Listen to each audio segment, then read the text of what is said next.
your place today, and the trophy here will be going straight from the desk to its rightful home in the KCCI lobby for the next year, as it should stay. Yes, where it was before and where it will stay, for a little while longer. Hey, hopefully great longer game, than Zane. that. Yeah, I mean, I was not the power hitter here. I got on base, scored a few runs, contributed. I didn't even go, so you guys are doing it better than me. Because I had to be here. Give me credit. Okay, we'll talk about that later. Okay. All right, and right now we're going to talk about the impending heat that's coming as we head towards the second half of the weekend. Yeah, when we were up in Story County at Zeering today, there's a lot of sweatiness going on because it's humid, but it's going to be worse as we head towards tomorrow and beyond. Let's jump into Sunday. Tomorrow afternoon, we're going for the triple digits again in the heat index department. Have a heat advisory we talked about earlier issued for basically everywhere in central Iowa tomorrow, colored in orange. That's your 100+ degree heat index values. Now, there is an extreme heat warning out in far western Iowa. That'll be probably more like the 110 degree mark.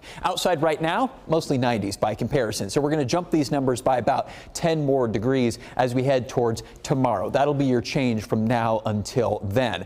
As we head to next week too, we've got more rain possibilities too, more storms, a few of them in the next few days, but the more widespread chance is going to be as we head towards next week around especially Tuesday into Wednesday.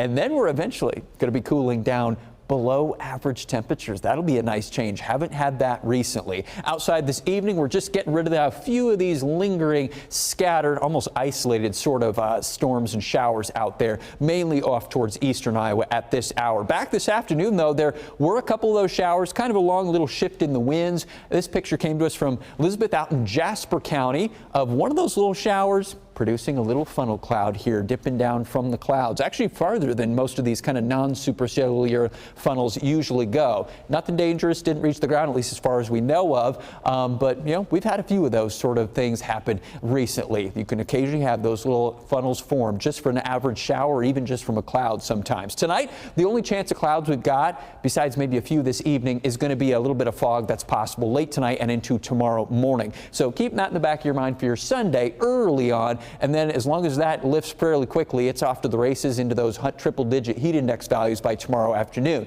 Now, the next couple of nights after tonight, we do have the chance of storms both nights, Sunday night and then Monday night. Now, from Sunday night into Monday morning, we're going basically from far northern Iowa to northeastern Iowa is where we'll have maybe a complex of showers and storms drift through. If there's any severe chance, it's not high. It would be maybe an isolated, stronger wind gust. Monday afternoon, back to clear skies and back to even more heat. This is probably going to be the hottest, most humid day of the next few. Hotter than tomorrow.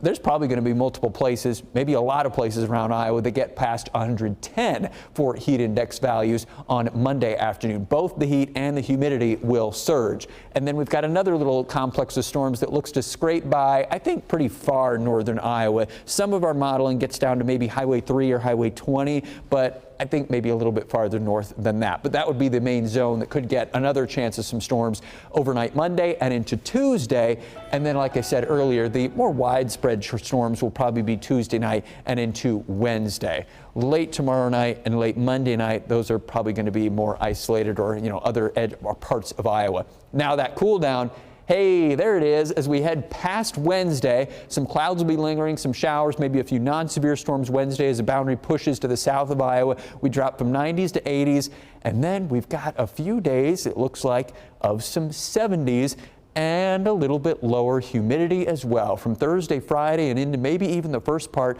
of next weekend. So first part of this week looking rough. Later next week looks better.